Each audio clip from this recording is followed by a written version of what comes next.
Mabuti naman dumating ka na. Kanina pa kita hinihintay eh. Ba't ginabi ka yata ng uwi ngayon? Ang tagal kasing dumating ni paring Abel eh. Kaya ginabi na kaming napasahuran. Tapos ang lakas pa ng ulan kaya nagpatila na rin muna kami. Ang mga bata nga pala. Kanina pa nakauwi si Orson galing trabaho. Si Bianca na lang ang wala pa. Ha? Anong oras na? Bakit wala pa siya? Pinuntahan na nga ni Orson yung kaklase na lagi niyang kasabay umuwi eh. Baka kasi magkasama sila at nagpatila lang ng ulan kung saan. Baka nga inabutan lang ng malakas na ulan sa daan. Hindi naman ugali ng anak natin na magpagabi ng uwi. Oo nga, teka. Basayang damit mo. Mabuti pang magbihis ka na muna. Baka mamaya magkasakit ka pa niyan. Ako na lang ang maghihintay dito. Paano kasi kung kailan malapit na kami rito, tsaka naman bumuhos ang malakas na ulan? Sa susunod magdala ka na ng payong. Alam mo naman na ganitong buwan maulan talaga. Agad namang tumalima si Antonio sa utos ko. Habang ako'y naupo muna at saka huminga ng malalim. Nasa 30 taon na kami nagsasama ni Antonio at may 3 anak. Si Arlon ang panganay namin na may asawa at anak na at nakatira sa ibang barangay. Ang kasama na lang namin sa bahay ay pangalawa naming anak na si Orson. Nakasalukuyang nagtatrabaho sa isang pabrika ng mga karton na malapit dito sa amin. At ang bunsong anak naming si Bianca. Nakasalukuyang nasa unang taon pa lang ng kolehiyo. Dahil nag-iisang babae at bunso sa magkakapatid, masyadong mahigpit ang asawa ko sa bunso namin. Mula nang tumuntong ito sa paaralan, hatid sundo na namin ito ng asawa ko. Maliban na lang nitong nagkolehiyo na. Meron kasi itong nakakasabay sa pagpasok at pag-uwi galing eskwelahan. Dahil sa lalim ng iniisip ko, hindi ko na namalayan ang paglapit ni Antonio. Wala pa ba sila? Wala pa Bakit kaya pati si Orson natagalan din? Mabuti pa susundan ko na si Orson. Baka kung saan pa yun nakarating. Nandyan na pala si Orson Nasaan ang kapatid mo? Bakit hindi mo kasama? Kasi po, hinanap ko pa sa bahay ng mga kaibigan niya. Hindi po kasi sila magkasama ni Janice. Nauna daw po kasi siyang umuwi kaysa kay Bianca. Ano? Nasan kaya ang kapatid mo? Bakit naman iniwan ni Janice ang kapatid mo? Sila lagi magkasama sa pag-uwi.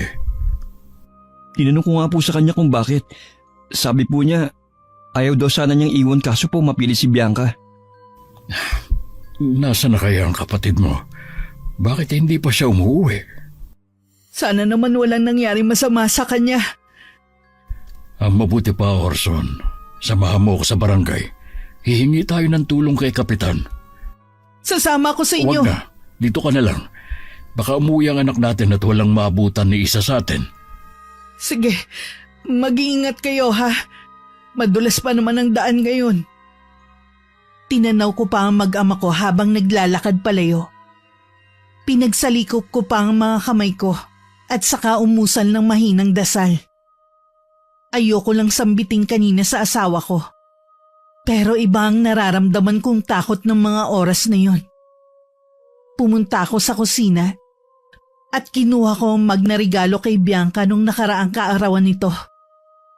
Habang naghuhugas kasi ko kanina, aksidente yung dumulas sa mga kamay ko. Ayokong isipin na may pahiwatig ang pagkakabasag ng mag na to. Ngunit lumipas lamang ang ilang oras ay hindi pa rin dumarating ang mag-ama ko. Dahil sa matinding pag-aalala, hindi rin ako makaramdam ng antok. Nang makarinig ako ng mga paparating na yabag, agad akong tumayo sa pagkakaupo ko at lumapit sa may pinto. Ang mag-ama ko na nga ang parating. Parehong laylay ang mga balikat nila nang pumasok. Bakas din sa kanila ang pagod. Ano nangyari sa paghahanap niyo? Sinuyod na namin ang buong lugar at bumalik din kami sa eskwelahan. Maging mga kaklase niya pinuntahan na namin.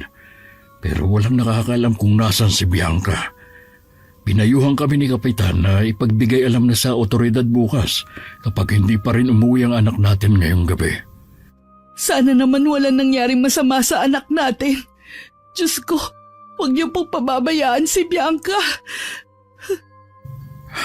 Hindi kaya may nobyo ang anak natin na hindi niya sinasabi?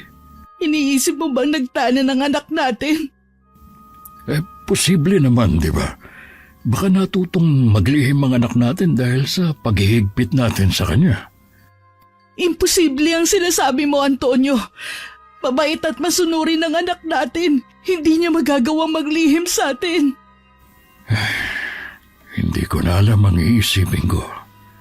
Ipagdasal natin na sana walang masamang nangyari sa anak natin. Sa natitirang oras bago mag-umaga, pare-pareho kaming hindi na natulog. Si Orson ay maagang pumanawag, hindi pa man nagbubukang liwayway, para puntahan ang kuya nito sa kabilang barangay. Kahit mabigat ang pakiramdam ko, naghanda pa rin ako ng almusal naming mag-asawa. Ngunit nang nasa harapan na kami ng hapagkainan, pareho naman kaming hindi makakain. Nakatitig lang si Antonio sa pagkain sa harapan. Samantalang ako, kanina pa pinipigil ang mapabulalas ng iyak. Ang mabuti pa, pupunta na ako sa pulisya para i-report ang pagkawala ng anak natin. Sasama ko sa'yo.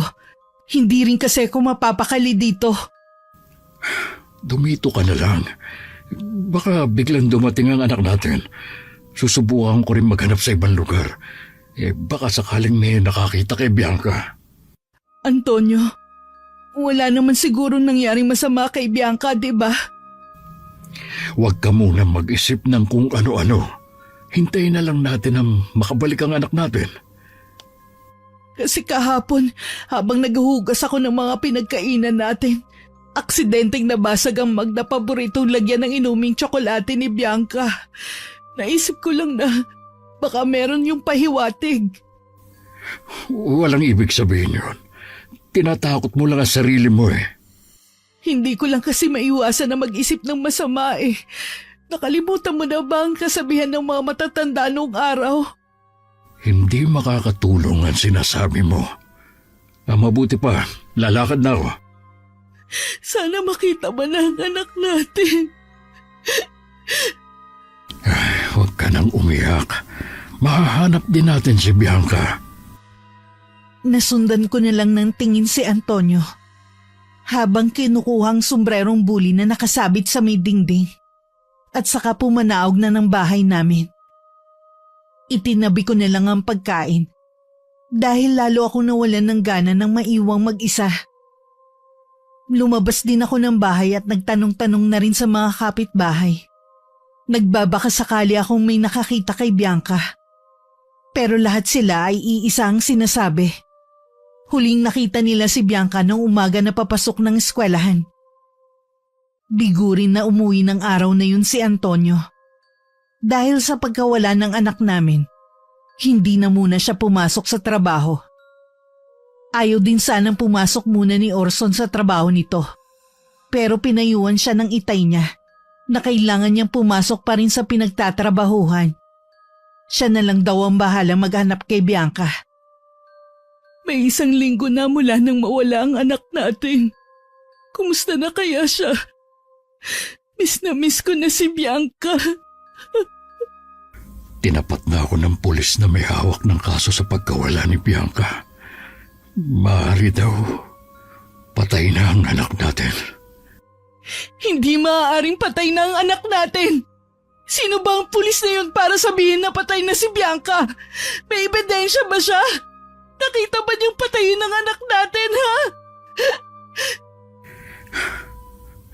Ayoko rin isipin pero paano may papaliwanag ang parang bulang pagkawala ng anak natin?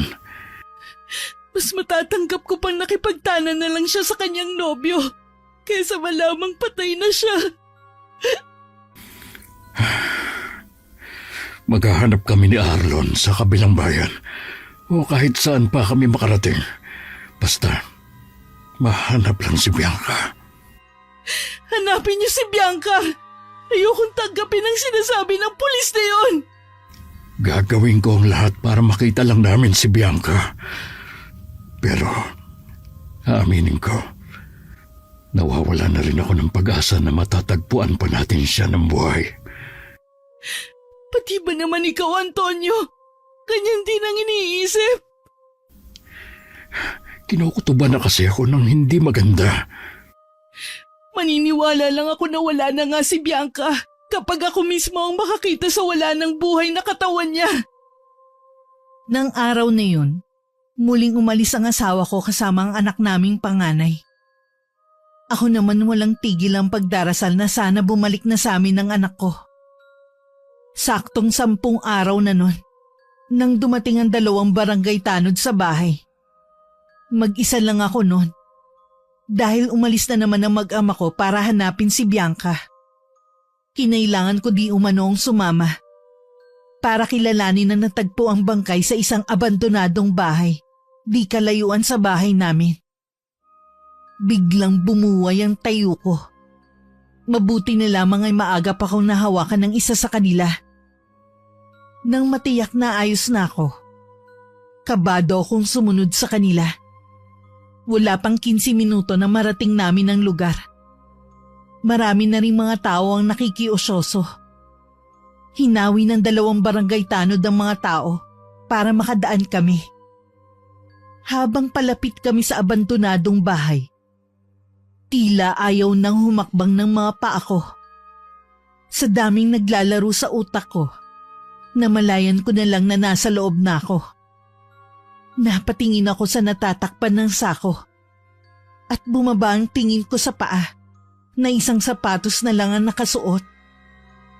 Nang makita ko yun, tuluyan na akong napahagulgol at nilapitan ng katawan at inalis ang sakong nakatakip dito.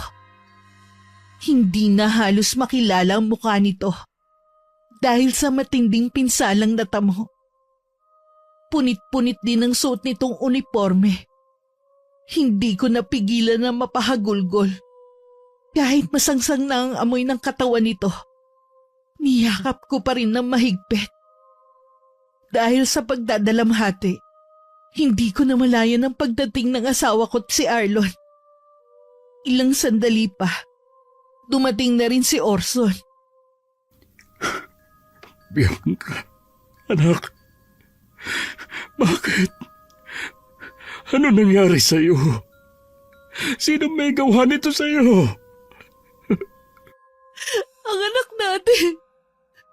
Antonio! Ang anak natin! Bianca! Anak ko! Ang anak kong si Arlon ay napahagulgol na rin sa sinapit ng kapatid.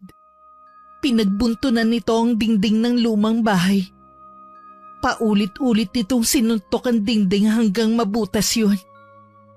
Paulit-ulit rin siyang sumisigaw habang umiiyak. Puno naman ng simpatsya ang tingin na ipinupukol sa amin ng mga tao. Ayon sa medico legal ng anak kong si Bianca, ginahasa daw muna ito bago pinalo ng matigas na bagay ang mukha nito, na naging dahilan para mabasag ang bungo nito at malagas ang ngipin sa harapan. Sa burol ng anak ko, sa ibabaw ng kabaong nito naglagay kami ng sisiw. Hindi rin kami umaalis sa tabi ng kabaong nito. Ang 2 naming anak at mga mababait naming kapitbahay ang nagtulong-tulong para sa pag-aasikaso sa mga nakikipaglamay. Magbabayad ang taong gumawa nito sa anak natin. Buhay ang kinuha niya.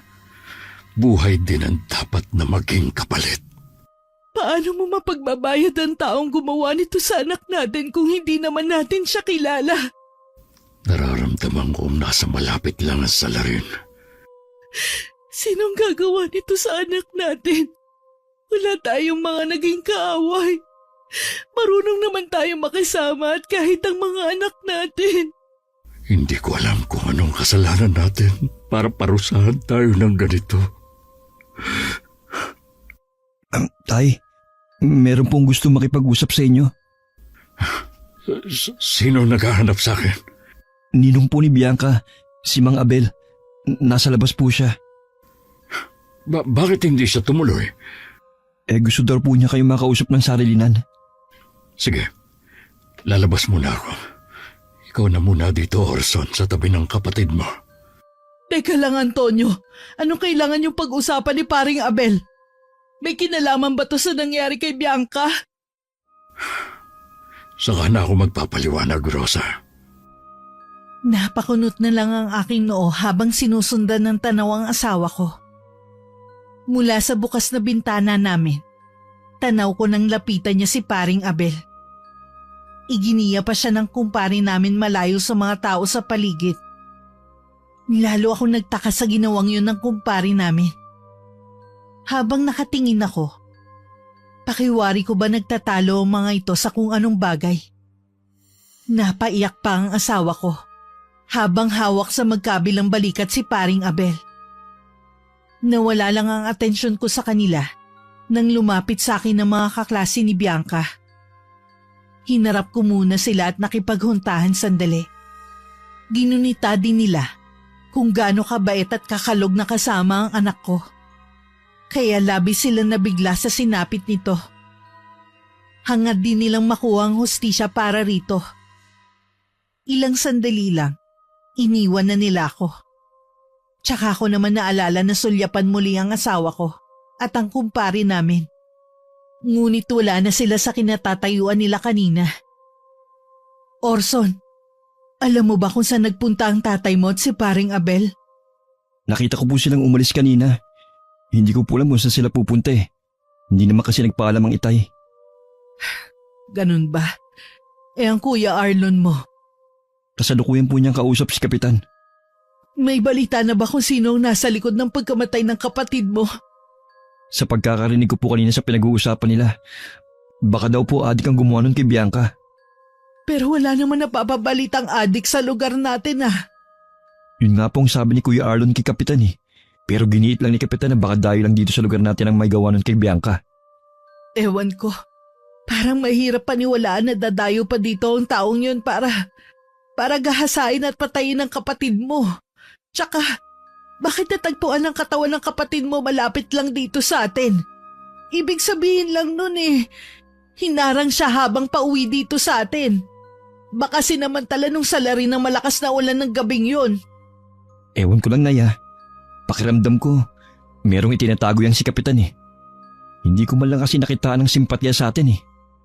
Baka akala mo lang yun. Mabait naman ang kapitan natin eh. Pakiramdam ko lang naman po yun na parang may tinatago siya. Tsaka po yung pulis na may hawak ng kaso ni Bianca, hindi ko po kursunada ang tabas ang dila niya. Kulang na lang kasi, sabihin niyang huwag na tayong umasa na mahuhuli pa ang salarin sa pagpatay sa kapatid ko. Tsaka na lang siguro natin yan pag-usapan kapag naihatid na natin sa huling hantungan ng kapatid mo. Opo, Nay. Pasensya na po. Nadala lang ako ng nararamdaman ko. Gusto ko na po kasi mabigyan ng katarungan ng pagkamatay ni Bianca. Ako man anak, para na rin matahimik na ang kaluluwa ng kapatid niyo. May awa po ang Panginoon, Nay. Hindi niya hayaan na hindi mabigyan ng hustisya ang nangyari kay Bianca. Tama ka anak. Marami pang dumarating. Ang mabuti pa, tulungan mo muna ang kuya mo sa pagbibigay ng kape at biskwit sa mga nakikiramay. Opo, Nay. Mula ng gabing yun, hindi ko na nakita pang pumunta si paring Abel. Tikom din ang bibig ng asawa ko kung saan sila nagpunta nung gabing yun. Ang huling gabi ng lamay ng anak namin ay dinagsa ng napakaraming tao. Nagdagdag din ng mga mesa para sa mga nais magsugal. Buong gabi rin na nasa tabi ng kabaong ng anak namin ng asawa ko. Ni ayaw niyang kausapin ng mga taong nakikiramay. Hindi lang pagdadalamhati ang nakikita kong nakalarawan sa mukha niya. Maging ang matinding poot na nauunawaan ko naman. Ganon din kasi ang nararamdaman ko sa taong gumawa nun sa anak namin. Inabukasan naman ang buong pamilya namin ng bigat ng kalooban. Dahil ilang sandali na lang, ay ihahatid na namin sa huling hantungan si Bianca. Sa simenteryo bumahan ang pagdadalamhati at iyakan mula sa aming pamilya. at sa mga taong naging malapit sa kanya. Habang walang tigil sa pag-iyak, nakaalalay naman sa akin ng asawa ko. Nang tumingala ako sa kanya, wala ring tigil sa pag-agos ng mga luha sa kanyang mata habang nakatiim ang anyo. Nang makauwi naman namin ng matinding kalungkutan sa buong bahay. Alam namin na hindi na yun magiging tulad ng dati. Kulang na ng halakhak ni Bianca na pumupuno lagi sa bahay namin.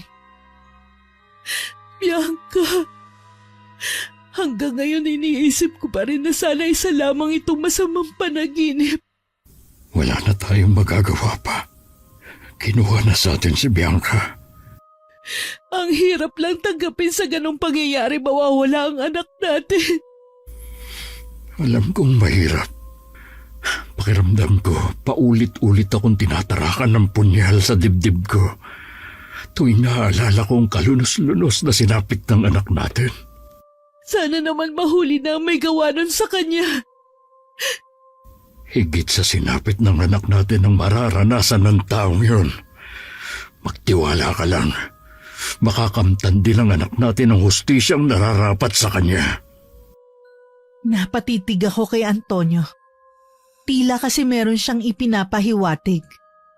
Pero umiwas na lang siya ng tingin. Ayaw niyang salubungin ang mga mata ko. Ilang sandali na namayani sa pagitan namin ng katahimikan.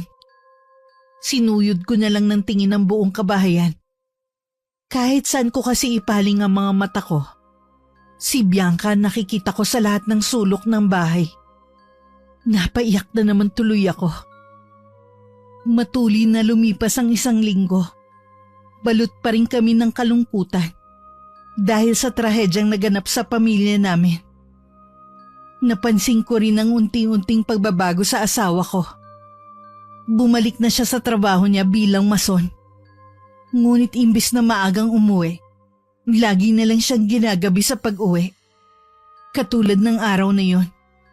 Inaasahan ko maaga siyang makakauwi dahil araw ng sahuran. Pero malalim na ang gabi nang dumating ito. Hindi ko na tuloy napigilang sitahin siya. Ganitong oras ba may trabaho ka pa rin? Mayroon lang akong kailangang asikasuhin. Ano naman? Mas mabuti nang wala kang alam. Baka naman dahilan mo lang yan. Ano ba yan tumatakbo sa isipan mo, ha? Na baka may iba kang babae. Kaya lagi ka na lang ginagabi sa pag-uwi. Sa tanda ko ba namang ito, pag-iisipan mo pang nambababae? Bakit hindi? Marami ang gumagawa niyan. Mula nung maging mag-asawa tayo, ni hindi yan sumagi sa isipan ko. Habang buhay ako magiging tapat sa iyo, Rosa. Kagaya ng pangako ko noon. Ano ba kasi ang ginagawa mo? Bakit lagi ka nalang ginagabi ng uwi? Gaya ng sabi ko, mabuti nang wala kang alam. Ang mabuti pa, tara na magpahinga. Mag-usap muna tayo, Antonio. Pagod ako sa maghapon. Kung ayaw mo magpahinga, hayaan mo na ako. Nagpatiuna na sa pagpasok sa kwarto namin si Antonio. Hindi rin ako kumbinsido sa sinabi nito. Nararamdaman ko kasing meron siyang itinatago sa akin. Kung gaano kabilis na nakatulog ang asawa ko sa tabi ko, hindi naman ako dalawin ng antok. Labis pa rin ang pangungulila ko sa anak namin. Lagi pa rin laman ng mga panaginip ko ang masasayang sandali na kasama pa namin siya. At mapapalitan bigla ng malabangungot na nangyari dito. Kinabukasan hindi ko na nagisnan si Antonio. Sabi ni Orson maaga itong umalis. Saan na naman kaya pupunta ang tatay mo? Wala naman siyang trabaho ngayon na. Tinanong ko nga po kung saan siya pupunta eh. Sabi lang may kailangan lang daw siyang asikasuhin. Nahihiwagaan na talaga ako sa tatay mo. Nitong mga huling araw lagi na lang siyang gabing-gabi na kung umuwi. Naiisip ko tuloy na baka may ibang babae na ang tatay mo. Nay naman, hindi magagawa ng tatay yun sa inyo. Baka nga may inaasikaso lang yun. Baka may kinalaman sa kaso ni Bianca. Hindi naman kasi nagsasalita ang tatay mo. Kaya tuloy kung ano-ano na ang mga pumapasok sa utak ko. Ipanatag nyo lang po ang kalooban nyo na hindi yun magagawa ng Itay sa inyo. Kayo lang ang nag-iisang babae sa buhay ni Itay. Ay, nahiya tuloy ako sa'yo. Sa tanda naming ito ng tatay mo, napag-isipan ko pa siya ng hindi maganda. Ayos lang po yun, Nay. Lahat naman yata ng mag-asawa dumadaan sa ganyan eh. Wala din yan sa edad. Maiba nga pala ako. Nakausap niya na ba ulit yung may hawak ng kaso ng kapatid mo? Nanggaling kasi ako doon nung isang araw eh. Hindi ko naabutan yung pulis na may hawak ng kaso ng kapatid mo. Di ba sabi naman namin sa inyo, huwag na kayong pupunta ron. Kami nang bahala ng Itay. Naiinip na kasi ako eh. Bakit tila napakabagal ng usad ng investigasyon? Hanggang ngayon, hindi pa rin natin alam kung sino ang pumatay sa kapatid mo. Huwag po kayong mag-alala. Kahit gaano pa katagal, mabibigyan din ng hustisya ang pagkamatay ni Bianca. Gabi-gabi kong napapanaginipan ng kapatid mo. Hindi siya matahimik. Hindi siya makaalis sa kinaroroonan niya. Ako man po, may mga pagkakataon na nagpaparamdam siya sa akin. Lagi ko lang siyang kinakausap na huwag mag-alala. Hindi tayo titigil hanggat hindi natin siya nabibigyan ng hustisya. Tayo na lang ang maaasahan ng kapatid mo kaya sa atin siya nagpaparamdam. Huwag natin siyang biguin. Napahagulgol na naman ako sa pagkaalala kay Bianca. Hanggang ngayon, hindi ko pa rin matanggap na wala na ang unika iha namin ni Antonio. Panay naman ang alo sa akin ng anak kong si Orson. Nang araw na yun, pinayuhan din ako ni Orson na mas makakabuti kung itatago na lang namin ang mga gamit ni Bianca. Hindi naman porke nakatago eh. Kakalimutan na namin siya. Naisip kong baka mas makakabuti ngayon. Kaya ang ibang gamit katulad ng damit nito, inilagay ko muna sa karton. Maging ang mga larawan niya sa sala, si Orson na mismo ang nagtanggal at nagtago. Katulad din ng mga nagdaang araw, ginabi na naman si Antonio sa pag-uwi. Saan ka na naman nanggaling ha? May inasikaso lang ako. May kinalaman ba sa kaso ng anak nating si Bianca ang inaasikaso mo? Oo. May balita na ba ang mga pulis kung sino ang nasa likod sa nangyari kay Bianca? Mula ngayon, huwag ka nang umasa na kikilos sa mga yon. Kahit kay Kapitan, huwag ka na rin makikipag-usap. Ha? Bakit naman? Paano natin mabibigyan ng hustisya ang pagkamatay ng anak natin kung hindi tayo makikipagtulungan sa kanila? Wala silang magagawa para matulungan tayo. Bakit mo naman nasabi yan? Noon pa man, hindi na sila kumikilos para mabigyan ng katarungan ng pagkamatay ng anak natin. Dahil alam nila kung sinong salarin sa pagkamatay ng anak natin. Totoo ba yan, Antonio? Alam ko na kung sinong nasa likod ng pagkamatay ng anak natin. Sino? Ha? Huwag mong sabihin na ang pamilya Dominguez ang tinutukoy mo. Oo, ang anak nilang may kagagawan. Kaya noon pa, duda na ako sa kinikilos ng kapitan natin eh. Maging ang mga pulis na may hawak ng kaso ng anak natin. Paano ka nakakasiguro na may kinalaman nga ang anak nila sa pagkamatay ni Bianca? Dahil dito, hindi ito basta-basta mapupunta sa lugar na yon. Quintas, nakuha mo sa abandonadong bahay? Nakuha ko yan malapit sa katawan ng anak natin. Sa lalaking yun ang Quintas na to? Oo, may pangalan niyang nakaukit mismo sa kwintas. Ang sama niya! Paano niya nagawa yun sa anak natin? Humingi na ako ng tulong kay paring Abel.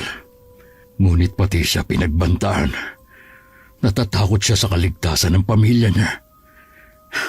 Nakaharap ko na rin sila. Kapalit ng pananahimik ko ay malaking salapi. Pero hindi ako pumayag. Ano gagawin natin? Hindi na ba mabibigyan ng hustisya ang pagkamatay ni Bianca? Hindi ako papayag. Magbabayad siya ng mahal sa ginawa niya sa anak natin. Hindi tayo mapera katulad nila. Paano tayo lalaban? Sa kanila na ang batas nila. Pero hindi ako papayag na hindi mabigyan ng hustisya ang pagkamatay ng anak natin sa kahit anong paraan. Anong binabalak mo, Antonio? Hindi ako sinagot ni Antonio. Tumingin lamang siya sa kawalan at tumiim ang anyo. Kilala ko ang asawa ko. Hindi siya papayag na hindi mabigyan ng hustisya ang anak namin. Nararamdaman kong meron siyang pinaplano. Piping dasal ko na sana mali ako nang iniisip. Pero lumipas lamang ang ilang buwan. Hindi pa rin nabibigyan ng katarungan ng pagkamatay ni Bianca. Nabalitaan rin namin na umalis na sa lugar namin si Alfie. Ang salarin sa pagpatay sa anak namin. Ilang beses na po ako nagpabalik-balik sa estasyon ng pulis. Hindi na po humaharap sa akin yung pulis na may hawak ng kaso ni Bianca. Huwag ka nang umasa pa sa taong yon. Ano pong ibig niyong sabihin? Ipasa Diyos na lang natin ang nangyari sa kapatid mo. Hindi maaari, Nay. Kailangan din natin kumilos. Ano magagawa natin kung makapangyarihan na may gawa nito sa kapatid mo? Kilala niyo na po kung sinong salarin? Oo. Yun ang dahilan kung bakit hindi tayo makakuha ng simpatsya sa kapitan natin. May palagay ako na alam din niya. Sino pong pumatay kay Bianca? Si Alfie Dominguez. Ang taong yun? Siya ang pumatay kay Bianca? Matagal na siyang may gusto kay Bianca. Hindi lang siya pinapansin ito. Minsan kasi nagsumbong siya sa akin. Pinayuhan ko siyang iwasan na lang hanggat maaari ang taong yun. Dahil hindi magandang reputasyon niya. Bakit hindi mo sinabi sa amin ng tungkol sa bagay na yan? Nakiusap po sa akin si Bianca na huwag nang sabihin sa inyo. Ayaw niya po kasi mag-alala kayo. Hindi ko na alam ang gagawin ko. Pati ang ama mo. Hindi na rin naniniwala na mabibigyan pa ng hustisya ang kapatid mo. Gagawa po ako ng paraan. Kung kinakailangan lagi ako nasa estasyon ng pulis, araw-araw ko silang bubulabugin. Ang mabuti pa, huwag ka na lang mangialam pa. Hindi po maaari. Kapatid kong pinatay. Hindi ako tatahimik na lang. Tama ang nanay mo. Baka mamaya pati ikaw ay pag-initan nila. Mabibigyan din natin ng hustisya ang kapatid mo. Pero hindi na tayo lalapit sa kanila. Pero itay, Mabibigyan din natin ng hustisya ang kapatid mo. Pero hindi na tayo lalapit sa kanila. iniisip niyo po ba na ilagay sa mga kamay niyo ang batas? Maraming paraan para mabigyan ng hustisya ang pagkamatay ni Bianca. Nakikiusap ako sa inyo, itay. Kung ano man po ang binabalak niyo, huwag niyo na pong ituloy. Ayokong pati kayo mapahamak. Baka mabaliktad ang sitwasyon eh. Baka imbis ang taong yun ang nasa likod ng rehas, kayo mapunta roon. Huwag kang mag-alala. Hindi ako mapapahamak. Hindi niyo maaalis sa amin ang mag-alala. Ang gagawin ko ay hindi maglalagay sa akin sa kapamakan. Hindi nila malalaman na kumikilos na ako ng palihim. Ha? Ano pong ibig niyo sabihin? Mabuti nang wala kayong alam ng nanay mo. Para ako lang ang balikan ng karma. Sa paglipas ng mga araw, kapansin-pansin ang pagbabago sa ikinikilos ni Antonio. Hindi ko tuloy maiwasan na isipin na tama ang suspecha ko sa plano niya. Natatakot naman akong kumprontahin siya. Madalas din dumalaw sa bahay ang panganay naming si Arlon at ang pamilya nito. Nais daw kasi nitong makabawi sa amin. Alam na rin ito kung sino ang salarin. Maski siya nakaramdam ng matinding galit. Gusto nitong sugurin ang bahay ng pamilya Dominguez. Mabuti na lang napigilan siya ni Antonio at ni Orson. Hindi ko alam kung bakit ganyan ka pa rin kakalmado. Para kasing baliwala na sa'yo nangyari sa anak natin. Akala mo lang yon. Pero araw-araw, para pa rin akong paulit-ulit na namamatay. Ganon ang nararamdaman ko, Rosa. Pinipilit ko lang magpakatatag para sa inyo ng mga anak ko. Ilang buwan na rin mula nang mawala ang anak natin. Hindi ako matatahimik hanggat hindi natin siya nabibigyan ng hustisya. Naiinip na rin ako pero kailangan pa natin maghintay. Oras na bumalik dito ang Alfie na yon. Mag-uumpisa na ang kalbaryo niya. Tama bang iniisip ko na balak mong kulamin si Alfie? Oh, igaganti ko ang anak natin sa pinakamatinding sakit na mararanasan niya. Unti-unti ko siyang aalisan ng hininga. Mas matindi sa sinapit ng anak natin ang gagawin ko sa kanya. Pero nangako ka na hindi na babalikan ng ganyang gawain. Anong gusto mong gawin ko? Manahimik na lang pagkatapos ng nangyari sa anak natin? Wala na tayong batas na aasahan, Rosa. Hindi yun para sa mga katulad natin. Pero hindi pa rin tama ang gagawin mo. Ipasa Diyos na lang natin ang nangyari kaysa balikan mo ang gawain yan. Mas matindi ang parusa niya sa mga taong gumawa ng masama. Kahit ano pang sabihin mo, hindi na magbabago ang isip ko. Sa tingin mo kaya ay katutuwa ni Bianca ang gagawin mo? Sigurado kung hindi siya magiging masaya sa gagawin mo. Gagawin ko ito para sa kanya. Hindi na mahalaga kung magiging masaya ba siya o hindi. Ang mahalaga sa akin, mabigyan ng hustisya ang pagkamatay niya. Kung walang batas dito sa lupa na uusig kay Alfie, hayaan mo na lang ang langit ang umusig sa kanya. Nakilala mo ko na hindi naniniwala sa Diyos. Pero na makilala kita at biniyayaan tayo ng 3 anak, doon ko siya tinanggap sa buhay ko.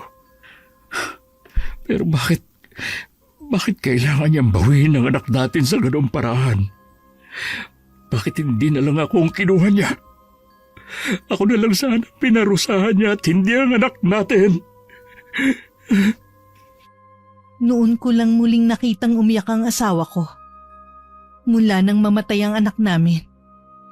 Bago siya ipinasok sa trabaho ni Paring Abel, pangungulam ang pangunahing ikinabubuhay ng asawa ko. Napagtapos niya ng pag-aaral ng 2 naming anak mula sa perang ibinabayad sa kanya. Ngunit aksidenteng natuklasan ng bunso namin ng lihim niya. Pinatawad siya ni Bianca, pero pinapangako siya na hindi na muling mangungulam. Dahil sa pagmamahal niya sa anak namin, tinalikuran na ni Antonio ang ganong gawain. Sino ang mag-aakala na anak din namin ang magiging dahilan niya para balikan ng ganong gawain? Ipinagtapat din sa akin ni Antonio na lihim niyang sinusubaybayan ng pamilya Dominguez. Hinihintay niya ang pagbabalik ni Alfie. Kahit si Orson, nagtataka na sa kakaibang ikinikilos ng ama. Wala po ba kayong napapansin kay Itay? Hayaan mo na lang siya. Alam mo naman na mahirap ang pinagdadaanan ng pamilya natin. Nag-aalala lang naman po ako baka may gawin siyang hindi maganda. Kung ano man niyang tumatakbo sa isipan mo, hindi yun gagawin ng ama mo. Talaga po bang hindi na natin ilalaban ang kaso ni Bianca? Ay, wala na tayong magagawa pa. Gaya ng sinabi ko, ipasa Diyos na lang natin ang lahat. Hindi ako makapaniwala na ang bilis niyong sumuko. Hindi naman sa ganon. Buhay ang kinuha sa atin. Tapos yung may gawa ay nagliliwaliw kung saan. Tapos sasabihin niyo, ipasa Diyos na lang ang nangyari. Orson, bumalik ka dito. Saan ka pupunta? Hindi na ako sinagot ng anak ko. Dire-diretso siyang lumabas ng bahay namin. Kinutuban ako ng hindi maganda. Kaya naman kinuha ko lang ang balabal sa kwarto ko at saka ako sumunod. Isang kakilala ang nakasalubong ko at sinabing nagwawala sa harapan ng bahay ng pamilya Dominguez ang anak kong si Orson. Naabutan ko siyang binabato ang bahay. Napansin ko din na basag na ang isang bahagi ng bintana. Akmang dadampot muli siya ng bato nang tawagin ko. Ano bang ginagawa mo? Pinapalala mo lang ang sitwasyon. Duwag naman pala ang pamilyang yan eh. Bakit hindi nila ako harapin ngayon? Ang mabuti pa, umuwi na tayo. Baka mamaya ipahuli ka pa sa rumorondang barangay tanod dito sa atin. Ako pa bang ipapahuli nila? Kulang pa nga itong ginagawa ko sa kanila eh. Kumpara sa ginawa ng Alfie na yon. Nakikiusap ako sa iyo. Umuwi na tayo. Bakit hindi niyo ako harapin? Magsilabas kayo! Mga duwag! Ilabas niyo si Alfie! Orson, makinig ka sa akin. Sinabi ng tama na. Bakit niyo po ako pinipigilan? Ayoko lang mapahamak ka. Hindi sila basta kung sino lang. Kaya po ba kayo natatakot sa kanila? Sa bahay na lang tayo mag-usap, wag dito. Maraming mga mata at tenga ang makakarinig. Hinila ko na ang kamay ng anak ko at kulang na lang ay kaladkarin ko siya pauwi. Hindi ko na rin pinansin ang mapanuring tingin na ibinabato sa amin ng mga tao. Pagdating sa bahay, pinagalitan ko siyang muli dahil sa ginawa niyang panggugulo. Nanatili naman siyang tahimik at nakatungo lang. Nang sumunod na araw, nagulat ako nang humahangos na pumunta sa bahay ang nagmamalasakit na kapitbahay namin. Ibinalita nito na galit daw ang pamilya Dominguez sa ginawa ng anak ko, na naiintindihan ko naman. Balak di umano nilang ipahuli ang anak ko. Bakit ako nga ipapakulong nila? Kulang pa nga ang ginawa ko sa ginawa ng anak nila eh. Si Alfie ang dapat makulong, hindi ako. Wala tayong laban sa kanila, anak. Kailangan mong umalis muna dito sa bahay. Hindi ako papayag na mahuli ka nila. Baka kung anong gawin nila sa'yo sa kulungan. Saan naman po ako pupunta? Doon ka muna sa kuya mo. Ipaliwanag mo sa kanya ang nangyari. Hindi ka naman pababayaan nun. Paano po kayo? Hindi ko kayo pwedeng iwan ng tatay dito. Huwag mo kaming intindihin ng itay mo. Kaya namin ang sarili namin. Ang importante, makaalis ka dito. Patawarin niyo po ako, Nay. Binigyan ko patuloy kayo ng problema. Huwag mo nang isipin pa yun. Ayusin mo na ang mga gamit mo. Sige na. Kailangan mo nang umalis agad. Habang hinahanda ni Orson ang mga gamit niyang dadalhin, panay naman ang silip ko sa labas ng bintana. May palagay kasi ako na anumang sandali ay baka may dumating sa bahay para damputin na lang ang anak ko. Nang makatapos sa pag-aayos ng gamit nito, mahigpit na yumakap sa akin si Orson. Sa likod na ng bahay ko siya pinalabas para walang makakita sa kanya ng mga kapitbahay. Kalahating oras pa lang ang nakakalipas nang dumating naman ang mga pulis at hinahanap si Orson. Nagawa pa nilang halughugin ng buong bahay. Kahit anong pakiusap ko na wala ang anak ko, hindi sila naniwala. Naiiyak na lang ako nang makaalis sila. Nag-iwan pa kasi sila ng mga kalat at basag na gamit. Nadatnan ako ni Antonio na naglilinis sa mga kalat na iniwan ng mga pulis na pumunta sa bahay. Ano nangyari dito? May mga galing ditong mga pulis. Hinahanap nila si Orson. Bakit naman nila hinahanap ang anak natin? Anong kailangan nila? Siguro nagsumbong na ang mga Dominguez sa panggugulo ni Orson sa kanilang bahay. Dahil lang doon, ipahuhuli nila ang anak natin. Mas malaki nga ang atraso ng anak nila sa atin eh. Tayo na nga ang biktima dito. Pero bakit tayo pa yata ang lumalabas na masama? Masyado na silang namimihasa. Ginagamit pa nila ang pera nila. Nasaan na nga pala si Orson? Nagawa ko siya mapaalis bago pa dumating ang mga pulis kanina. Sabi ko dun muna siya sa kapatid niya. Mabuti naman. Hindi naman siya pababayaan ng kuya niya. Hindi ba tayo aalis sa lugar na to? Hindi tayo aalis dito hanggat hindi ako nakakaganti. Paano ka makakaganti kung hindi naman nagpapakita ang Alfie na yun dito? Baka nga wala nang balak umuwi ang lalaking yun dito sa atin eh. Kung hindi siya uuwi, mapipilitan akong sa mga magulang at kapatid niya gumanti. Tingnan ko lang kung hindi siya magkumahog na umuwi. Pero wala namang kasalanan ng mga magulang niya. Anong wala? Kinonsinti nila ang ginawa ng anak nila. Pwes, sila ang pagbabayarin ko. Iisa-isahin ko sila. Uunahin ko na ang anak nilang babae. Si Alfie lang ang may kasalanan sa pamilya natin. Huwag mo nang idamay ang kapatid niya. Halos kasing edad lang siya ni Bianca. Huwag mo sirain ang kinabukasan ng bata. Wala akong pakialam. Buhay ang nawala sa atin. Inalisan din nila ng kinabukasan ng anak natin. Dapat lang na buhay nila ang lahat ang mawala. Antonio! Kung kukontra ka lang sa mga plano ko, mabuti pang manahimik ka na lang. Hindi naman sa gusto kitang kontrahin. Ang akin lang kung sino lang sanang may malaking atraso sa atin. Sa kanya ka gumanti. Hindi nga nagpapakita ang lalaking yon.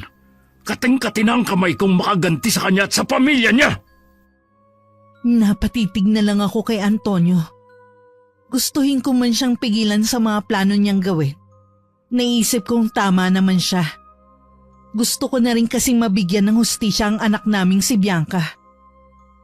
Alam kong magagawa lang naming makuha ang hustisya kung gagawin yun ng asawa ko. Ang hindi ko lang gusto ay may madamay pang ibang inosenteng tao. Makailang ulit pang pabalik-balik sa bahay namin ng mga pulis. Mabuti na lamang. Ako lang ang lagi nilang nadadatnan dito sa bahay. Isang hapon, habang nagsisiga ako ng mga tuyong dahon sa labas ng bahay, nagulat ako sa biglang pagsulpot ni Orson. Anong ginagawa mo dito? Alam mo bang ilang beses nang nagpabalik-balik dito ang mga pulis at tinahanap ka? Nag-aalala po kasi ako sa inyo ni Itay. Halika muna sa loob ng bahay. Baka mamaya may makakita pa sa'yo. Sa totoo lang, wala na akong tiwala sa mga taga rito. Huwag po talaga kayo magtitiwala.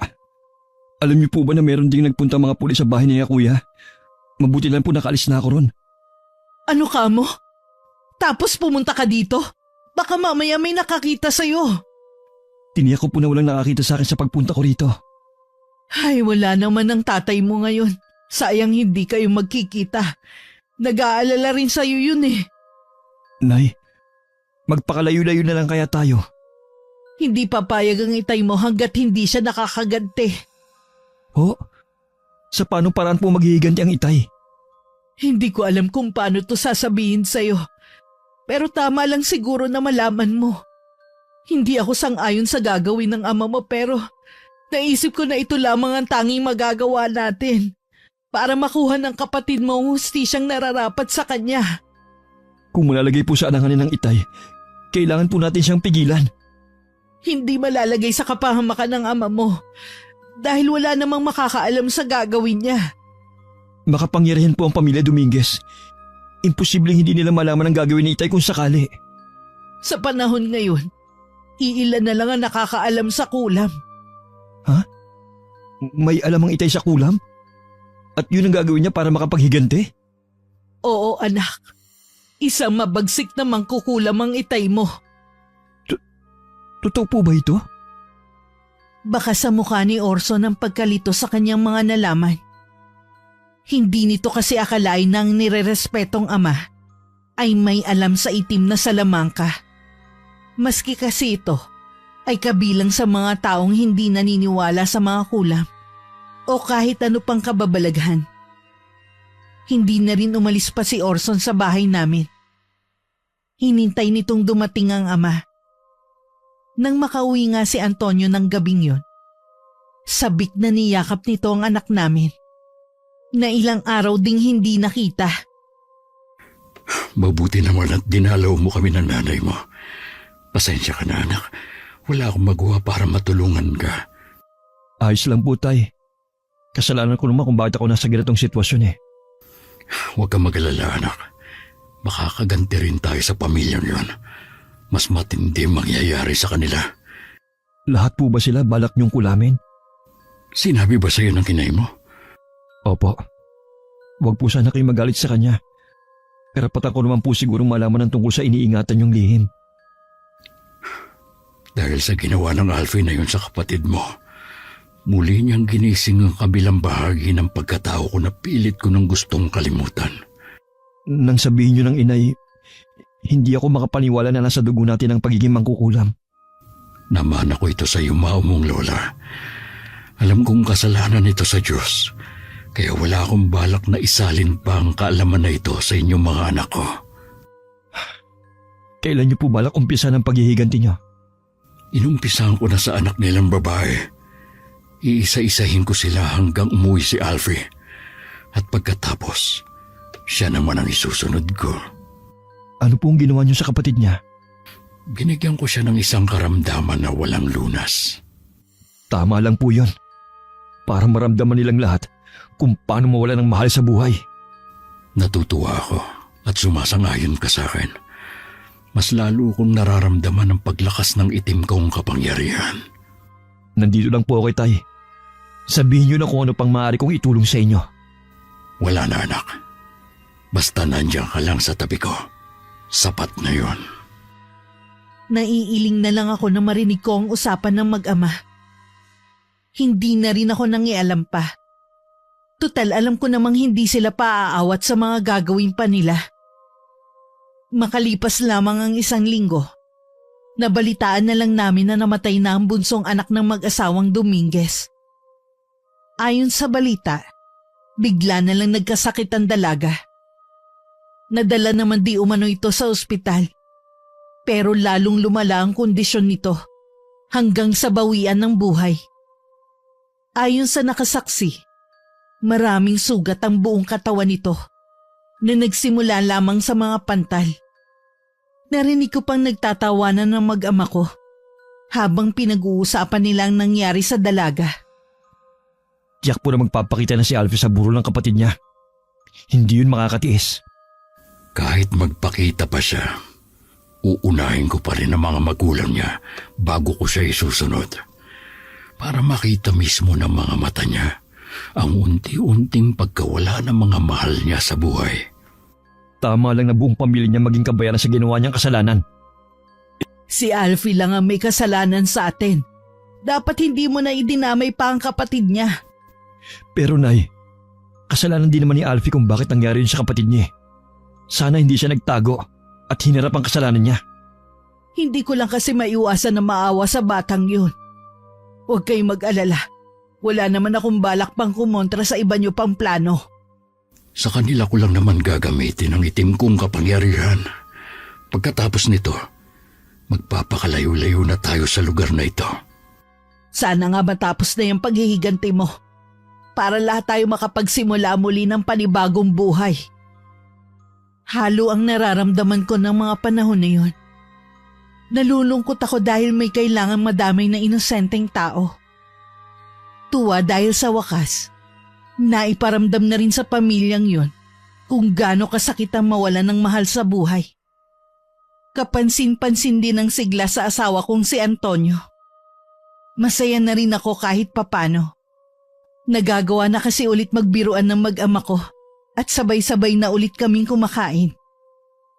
Minsan pumunta ako sa talipapa para bumili ng uulamin namin sa araw na yon. Naulinigan ko ang pag-uusap ng tindera ng isda at isang ale. Anila dumating na raw si Alfie sa lugar nila. Matapos makabili ng ulam para sa araw na yon, agad akong umuwi ng bahay at ibinalita kay Antonio ang nalaman ko. Sigurado ka ba dyan, Rosa? Oo, sigurado ko sa narinig ko. Sa wakas, nagpakita na rin ang lalaking yan. Baka naman matagal na siyang nandito. Baka naman pilit lang siya nagtago nung lamay ng kapatid niya para walang makaalam na nandito na siya. Maaari din. Naisip ko pa naman na kaya niya talagang tiisin ang kapatid. Sa totoo lang nang narinig ko ang pangalan niya kanina, biglang kumulo ang dugo ko. Kung pwede ko nga lang siyang sugurin sa bahay nila, ginawa ko na sana. Naiintindihan kita. Ako man, higit pa sa pagkulo ng dugo ang nararamdaman ko sa taong yon. Gusto ko siyang durugin na sarili kong mga kamay. Gawin mo na sa lalong madaling panahon ang balak mo. Yun lang ang makakapagpatahimik sa ating lahat.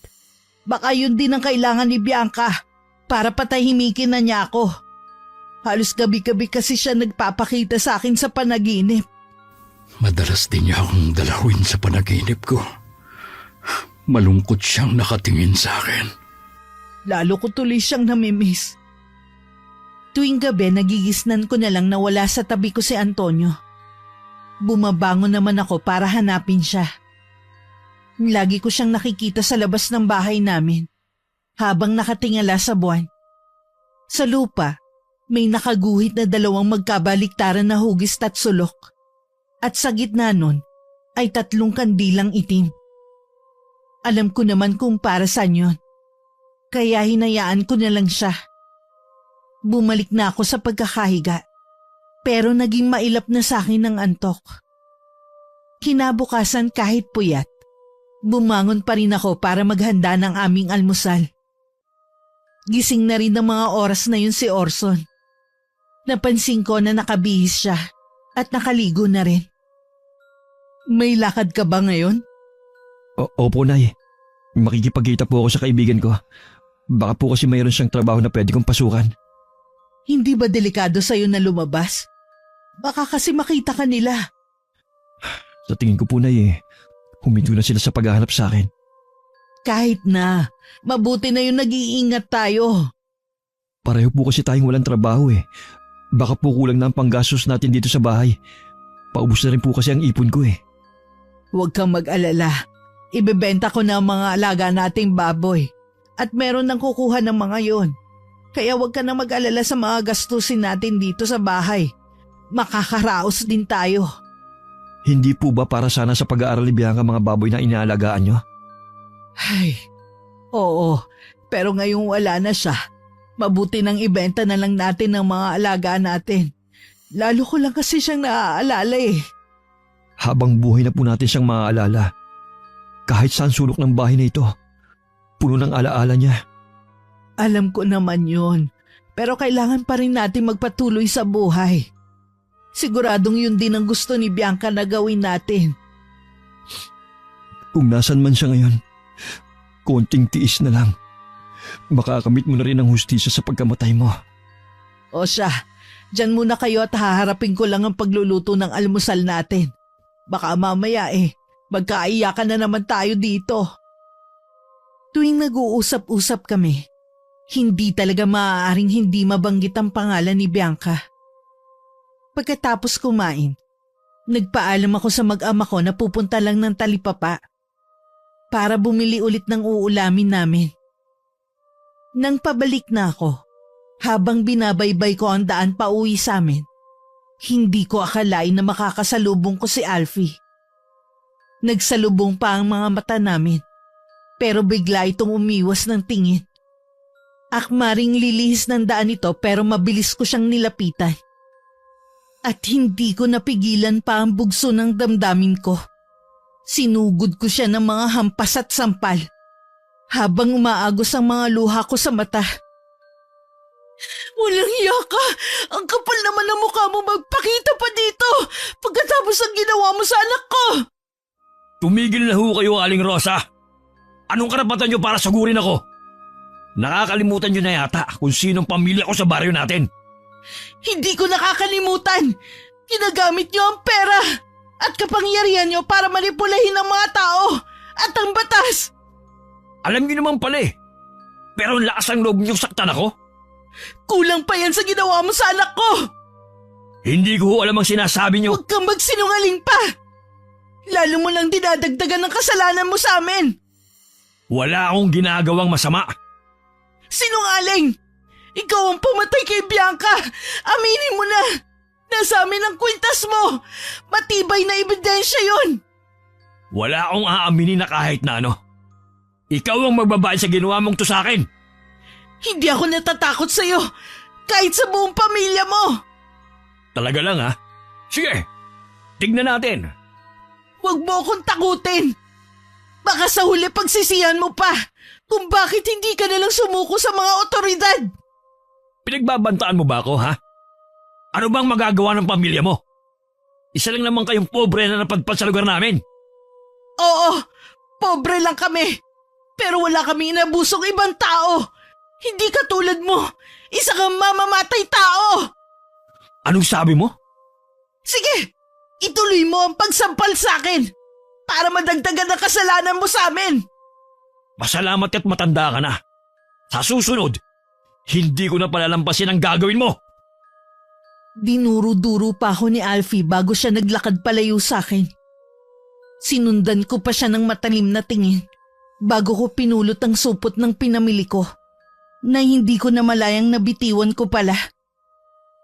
Pagdating sa bahay, ikinuwento ko sa mag-ama ko ang pagtatagpo namin ni Alfie at pagbabanta nito. Parehong nagpuyo sa galit ang mag-ama ko nang malaman ng lahat. Ang kapal naman ng mukha niya para pagbantaan kayo.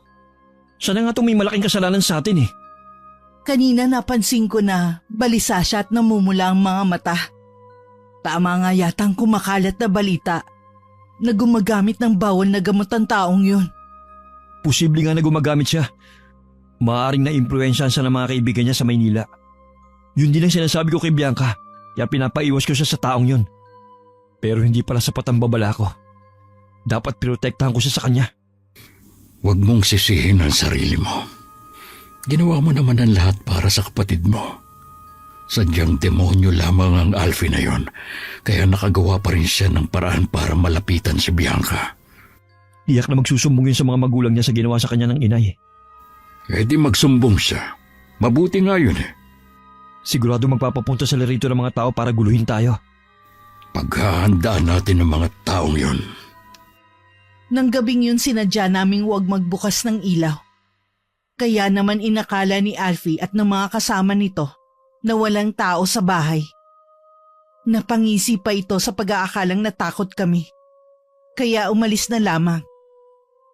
Inutusan niya ang mga kaibigan na pasukin ang loob ng bahay at kunin ang pwede pa nilang pakinabangan.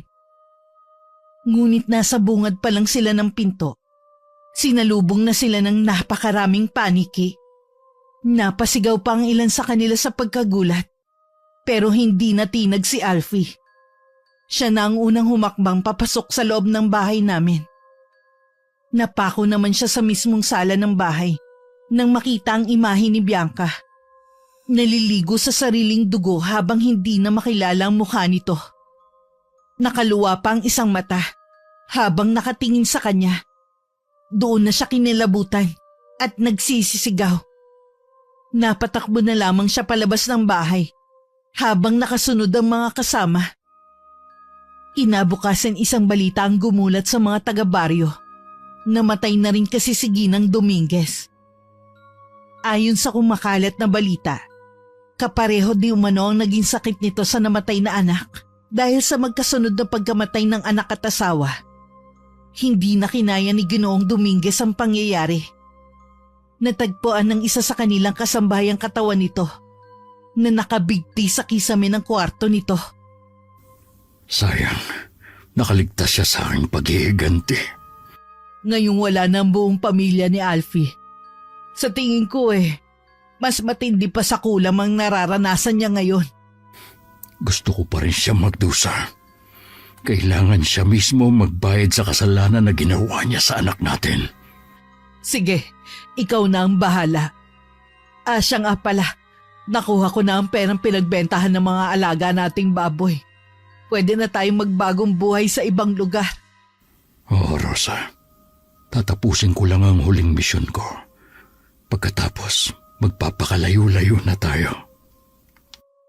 Siguro habang hinihintay ka namin ng anak mo, mag-iimpake na kami ni Orson ng ibang gamit natin.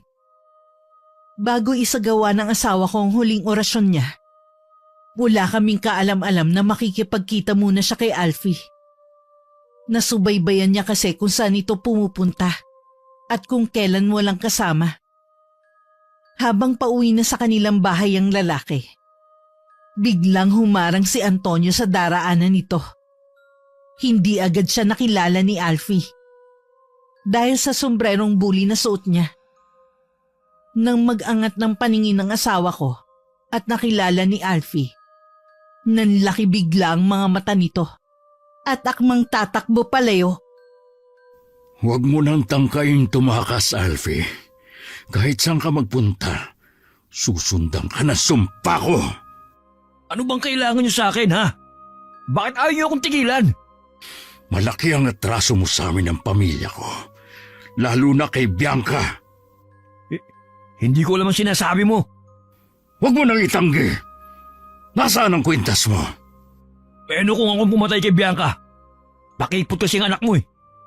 Pasalamat nga siya, pinagtunan ko pa siya ng pansin. Samantalang isa lang naman siyang probinsyana. Kaya ba walang awa mo siyang pinatay? Ha? Hindi ko naman sinasadya yun eh. Aksidente lang ang nangyari. Sinungaling! Dahil lang sa pagtanggi ng anak ko sa'yo, pinatay mo na siya? Wala kang awa. Hindi man lang kita kinakitaan ng pagsisisi sa ginawa mo. Bakit kasi hindi nyo pa tinanggap ang perang binibigay sa inyo ng mga magulang ko? E di sana wala na tayong problema. Kung ngayon kayo hihingi sa akin, wala akong pera. Hindi ko kailangan ng pera mo. Buhay ang kinuha mo sa pamilya ko. Buong pamilya mo ang kapalit. At isusunod na kita. Teka lang, huwag mong sabihin na may kinalaman ka sa nangyari sa ina't kapatid ko. Ipagtatapat ko na sa'yo.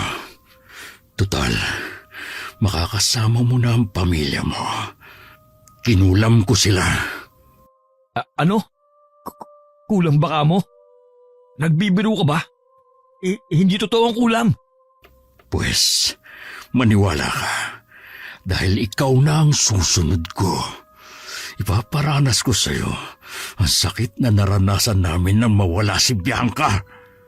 Mang Antonio, huwag po. Patawarin niyo na po ako. Ayokong mamatay katulad ng mama't kapatid ko. Ayoko sa ganun mamatay. Maawa po kayo sa akin. Bakit? Nung bang nagmamakaawa sa iyo ang anak ko? Naawa ka ba sa kanya? Ha? Di ba hindi? Susuko na lang po ako sa mga otoridad. Huwag niyo lang po ako kulamin. Kung gusto niyo, samahan niyo pa ako. Sana noon mo pa yan ginawa. Nagmamakaawa po ako sa inyo. Lahat po gagawin ko. Huwag niyo lang po ituloy ang binabalak niyo. Mga magulang ko naman po kasi may gusto na magtago ako eh. Kahit lumuhod ka pa para sa buhay mo, hindi na magbabago ang isip ko. Mang Antonio, marami po akong pangarap sa buhay. Pangako po magbabago na ako. Patawarin niyo lang ako. Marami din pangarap si Bianca na sinira mo lang. Hindi ko po kasi alam ang nangyari sa akin noon eh. Parang nawala po ako sa sarili ko. Dahil sa pagpapalayaw ng mga magulang mo sa iyo, hinayaan ka nilang malulong sa masamang bisyo. Saan po kayo pupunta? Huwag mo na kayong umalis. Nakikiusap ako sa inyo. Huwag niyo akong iwan dito. Nagmistulang bingi ang asawa ko sa pagmamakaawa ni Alfie rito. Napangiti pa siya dahil tila musika sa kanyang pandinig ang iyak ng pagmamakaawa ng lalaki. Si Alfie naman, mula na magkaharap sila ng asawa ko at matuklasan ng katotohanan, mas naging balisa siya at ayaw maiwang mag-isa sa kanilang bahay na ipinagtataka ng mga kasama. Magsisiman siya, batid niyang huli na ang lahat. Nang sumunod na gabi, sa mismong silid na ginagamit nung nabubuhay pa si Bianca, doon isinagawa ni Antonio ang orasyon. Ang huling kulam para kay Alfie. Kasalukuyan ako nasa may pinto at nakasilip sa ginagawa niya. Maraming kandila ang nasa paligid. Isang manika na may buntot at sungay ang hawak ng asawa ko, habang umuusal ng wikang hindi ko maintindihan. Ilang sandali pa, isa-isa na niyang itinutusok ang mga karayom sa manika. Sa bahay kung saan naroon si Alfie, kasalukuyan itong namimilipit sa sakit ng dibdib. Parang pinipiga ang puso nito sa matinding sakit na nararamdaman. Nagpapagulong-gulong na rin ito sa sahig habang sapon ng dalawang kamay ang dibdib.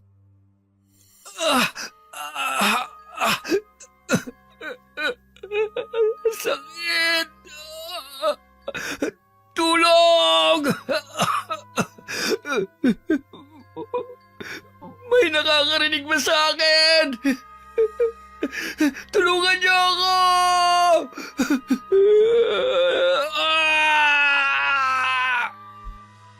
Habang namimilipit sa matinding sakit si Alfie, palakas naman ng palakas ang inuusal na wika ni Antonio. Bigla ring lumakas ang ihip ng hangin sa loob ng kwarto. Nang tingnan ko naman ang mga bintana, nakasara naman ang mga ito.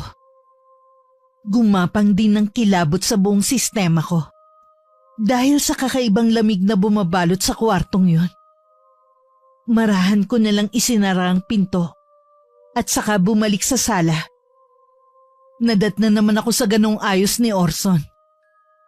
Ayos lang po ba kayo, Nay? Ha? Oo naman. Nasaan po pala ang itay? Nasa kwarto ni Bianca. Huwag mo muna siyang abalahin, iho. May ginagawa kasi siya. Isinasagawa na po ba niyang huling kulang para kay Alfie? Ganun na nga.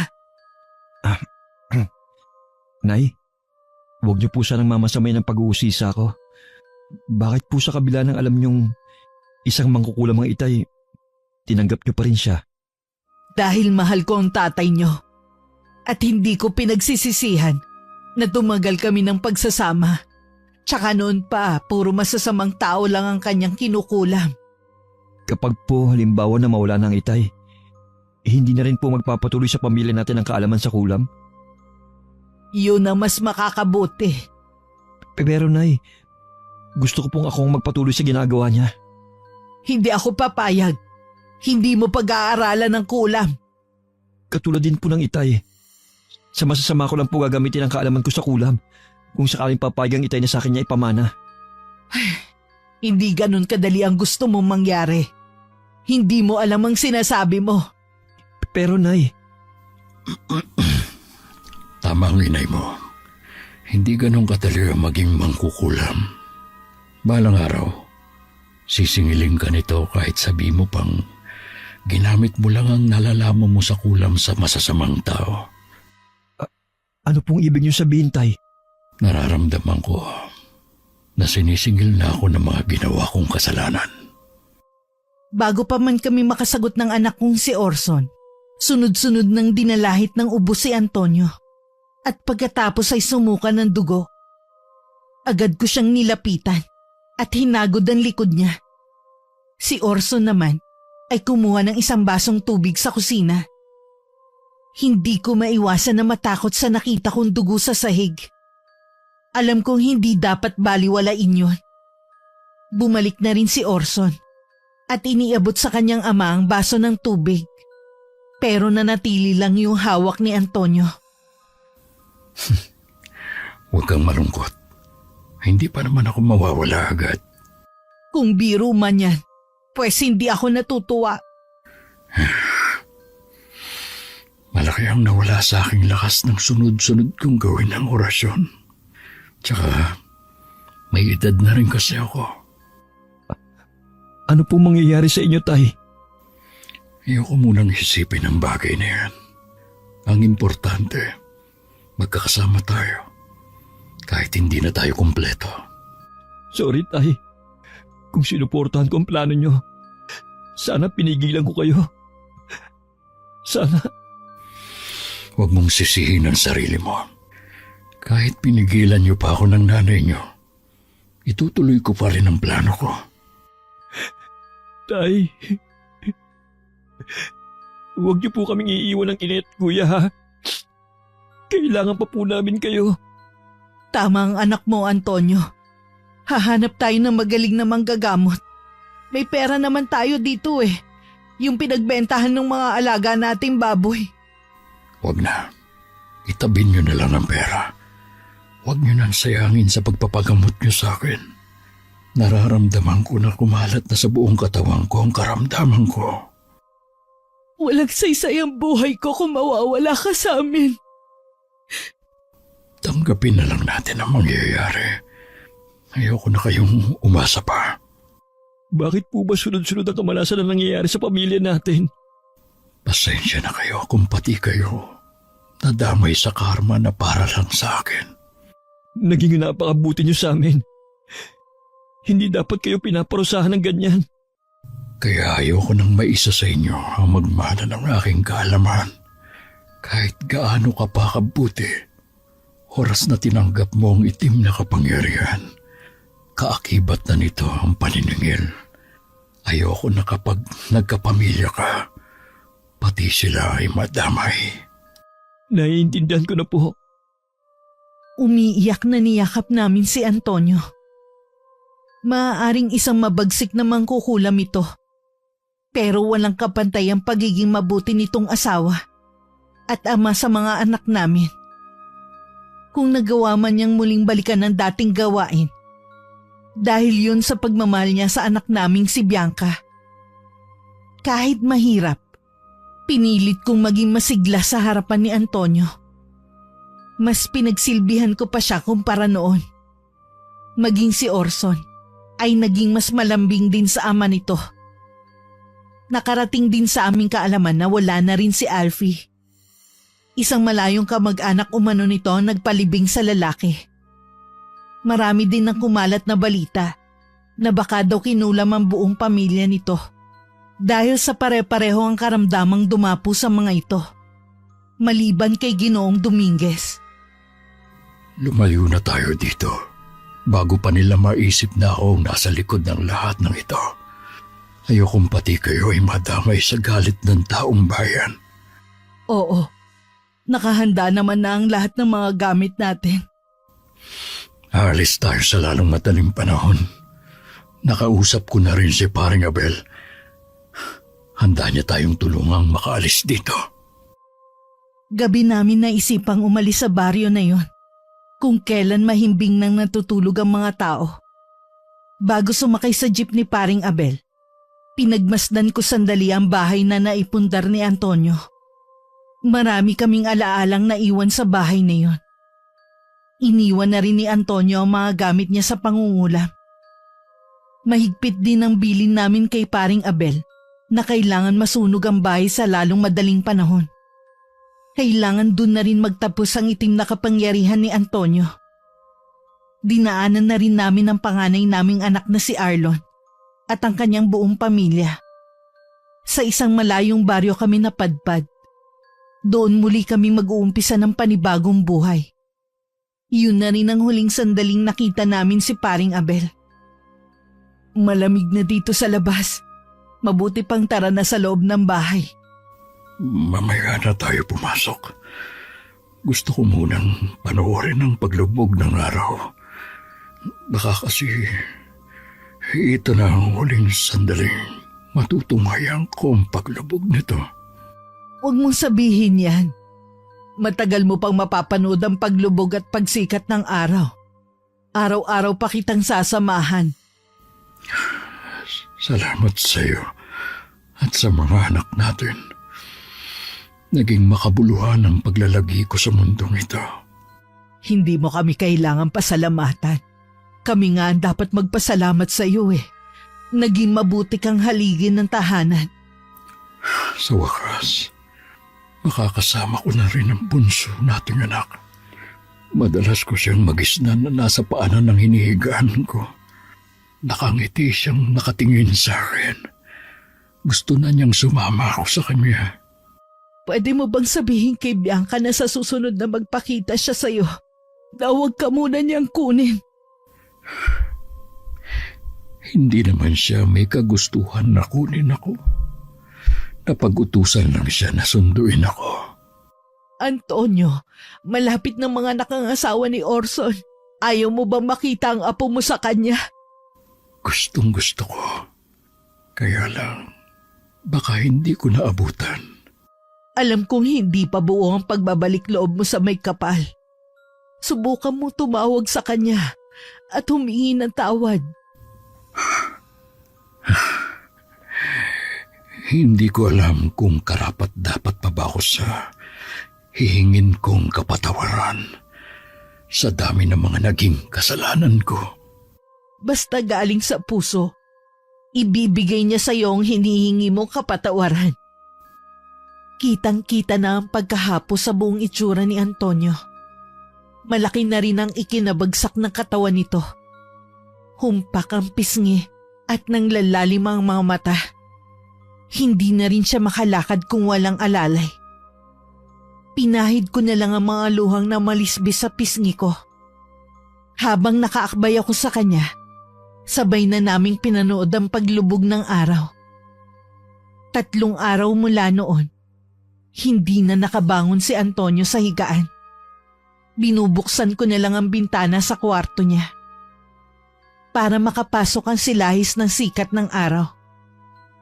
Kinabukasan, nagisnan na lang namin siyang wala ng buhay. Namatay siya habang mahimbing na natutulog. Walang tigil ang iyak ko na parang gusto ko na lang din sumunod sa asawa ko. Sa gitna ng pagdadalamhati ko, mga anak ko ang naging karamay ko. Kaya nagawa kong malampasan ang nangyari sa amin. 1 buwan pagkatapos mailibing si Antonio, pinilit kong maging normal muli ang mga buhay namin. Sa kabila ng hindi na kumpleto ang pamilya ko, kinalimutan na rin namin ang lihim ni Antonio. Tanging si Orson lamang at ako ang nakakaalam sa mga ginawa ng ama nito. Sa kasalukuyan, mag-isa lang ako nakatira sa bahay namin. May sari-sarili na rin kasing bahay ang 2 kong anak na nasa malapit lang naman. Araw-araw naman nila akong binibisita at minsan naman ay naroon ng mga apo ko. Kung dati ay si Antonio laging nanonood ng paglubog ng araw, ngayon naman ay nakaugalian ko na rin na hintayin ang pagsikat at paglubog ng araw. Pakiramdam ko kasi, sa pamamagitan nito, kasama ko pa rin si Antonio. Wakas,